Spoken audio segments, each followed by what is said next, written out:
Dear students, welcome to the classes of Array Academy.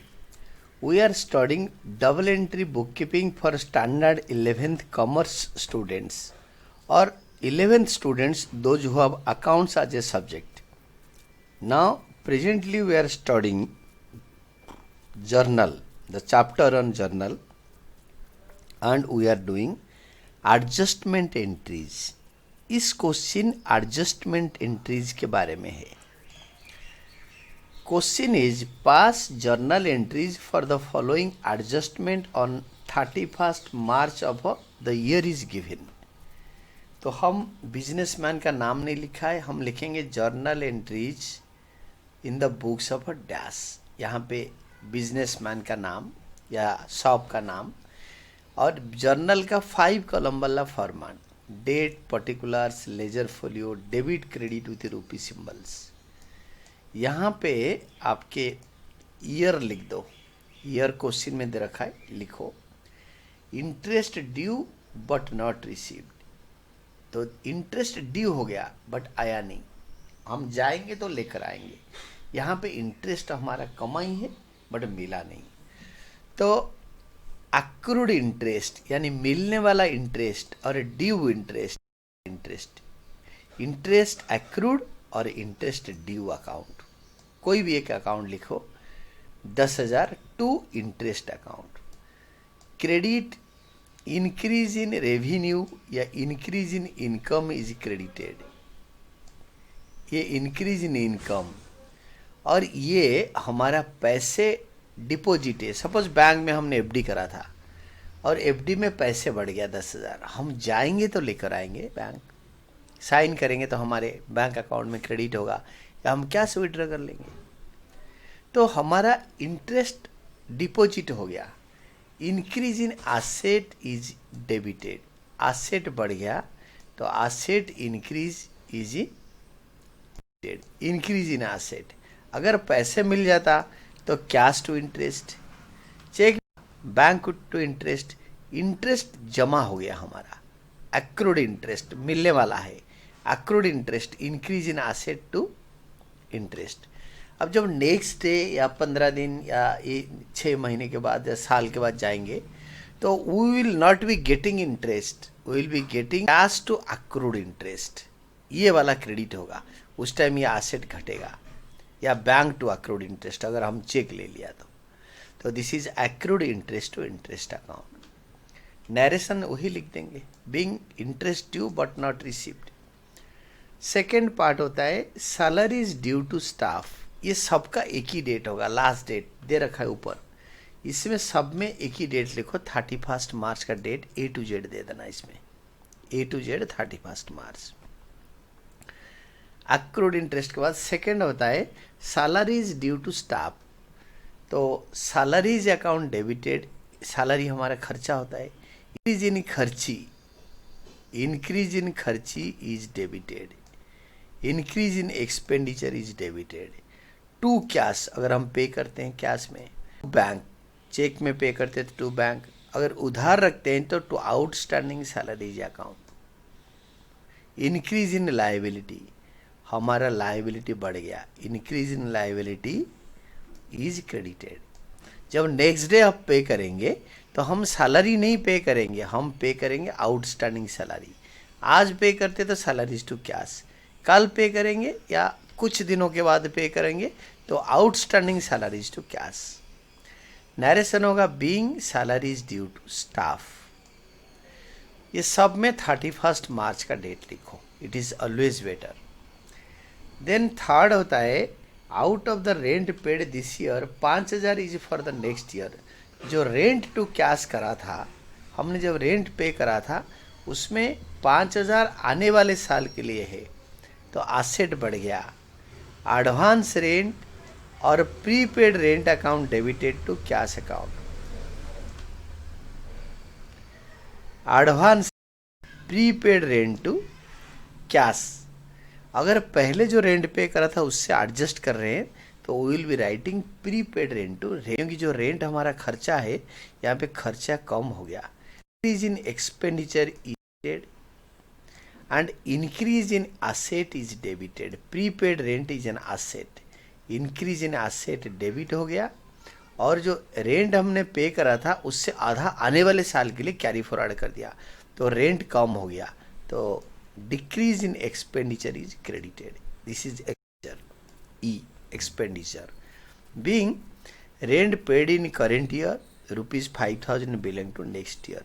इस साल जो 10, 15, 20 हज़ार रेंट पे किया था कि 50,000, 5,000 आने वाले साल के लिए है, तो प्रीपेड रेंट या एडवांस रेंट टू कैश, इसी रेंट से या एडवांस रेंट टू रेंट, इसी रेंट से आधा एडवांस दे देंगे. Then fourth, provide 10% depreciation on furniture costing 1 lakh. 1 lakh का 10% 10,000 पूरे साल के लिए लेंगे, तो डेप्रिसिएशन एक खर्चा होता है. फर्नीचर खरीदा डेप्रिशिएट हो गया, गाड़ी खरीदा डेप्रिशिएट हो गया. Increase in expenditure is debited. Expenditure बढ़ गया, खर्ची बढ़ गया. Increase in expenditure is debited to decrease in asset. वो फर्नीचर का वैल्यू गिर गया, फर्नीचर फिलहाल 90,000 का हो गया. Decrease in asset is credit. Increase in expenditure is debit. Rule being depreciation provided on furniture. 1 lakh का 10% टाइम पीरियड दिया नहीं तो पूरे साल के लिए लेंगे. इसके बाद टोटल कैरी फॉरवर्ड कर देंगे दोनों कलम को, वहाँ पे ब्रॉड फॉरवर्ड कर देंगे. Next is your goods used in making furniture. Sale price 5,000, cost price 6,000. तो आप गुड्स जो खरीदा है उसको फर्नीचर बनाने में लगाया, हमेशा कॉस्ट प्राइस में एंट्री होगा, क्योंकि आप अपने बिजनेस में अपना खरीदा हुआ गुड्स को यूज कर रहे हो. You can not sell goods to yourself in your office. अपने दुकानों में, अपने इंडस्ट्री में, अपने ऑफिस में अपना खरीदा हुआ गुड्स को अपने आप को बेच नहीं सकते.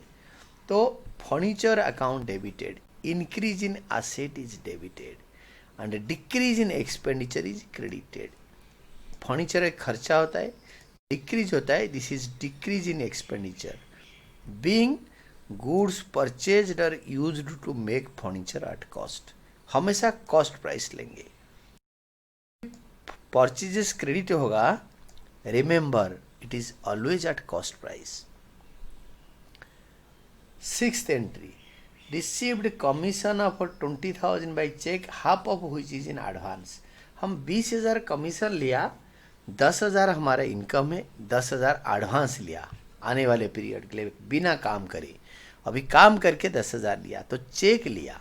Increase in asset debited 20,000 to commission. Credit all incomes and credit. Increase in income is credited. Income बढ़ गया, क्रेडिटेड, और लाइबिलिटी बढ़ गया तो वो भी होगा. Increase in income and liability दोनों बढ़ रहा है. एसेट बढ़ गया, चेक मिल गया, डेबिट हो गया. Increase in income and increase in liability. हम किसी से कमीशन एडवांस में ले लिया, काम नहीं करेंगे तो 10,000 वापस करेंगे, ये वाला 10,000, तो इसीलिए increase in liability is credited. Being received commission and advance commission, दोनों रिसीव करा. कमीशन इनकम रिसीव करा, एडवांस कमीशन उधार पे ले लिया. उनको हमने बोला दे दो या उन्होंने दे दिया. Then next one is allow interest on capital. Interest on capital business के लिए खर्चा होता है, तो इंक्रीज इन खर्चा is debited. Interest on capital is debited. और ओनर विड्रॉ यूजुअली करता नहीं, हम क्या करते हैं ना, ओनर का कैपिटल अकाउंट को क्रेडिट करते हैं. कैपिटल बढ़ता है तो क्रेडिट होता है, तो जब भी वो मन करे ड्राइंग कर लेता है, तो ओनर का कैपिटल बढ़ जाएगा. खर्चा बढ़ गया, एक्सपेंडिचर बढ़ गया, तो बिजनेस का एक्सपेंडिचर बढ़ गया और बिजनेस का कैपिटल बढ़ गया, दोनों इंक्रीज हो रहा है. Increase in expenditure is debited, increase in capital is credited. Being interest on capital allowed. Business interest on capital allow करता है और इंटरेस्ट ऑन ड्राइंग्स चार्ज करता है. इसका उल्टा एंट्री यहाँ होगा. सी, चार्ज इंटरेस्ट ऑन ड्राइंग्स 1500, तो ड्राइंग्स बढ़ जाएगा. ड्राइंग्स बढ़ जाएगा मतलब कैपिटल घट जाएगा. कैपिटल जब घटता है decrease in capital is called drawings. Owner जब पैसे ड्रॉ करता है तो ओनर से बिजनेस इंटरेस्ट चार्ज करता है, तो ओनर यूजुअली पे नहीं करता, उसका ड्राइंग्स का अमाउंट को बढ़ा देते हैं। तो decrease in capital, decrease in capital is debited. Decrease in capital को हम टेक्निकली ड्राइंग्स अकाउंट बोलते हैं। टू इंटरेस्ट ऑन ड्राइंग्स, ये बिजनेस के लिए इनकम है, ये बिजनेस के लिए एक्सपेंडिचर है। Increase in income, increase in income is credited. Increase in revenue is credited. Increase in income is credited. Being interest on drawings charged, being interest on capital, ये allow हुआ, ये charge हुआ। See the difference, comparative study, compare करके पढ़ो, total करो, and this is all about your solutions, explanations, and keep on studying.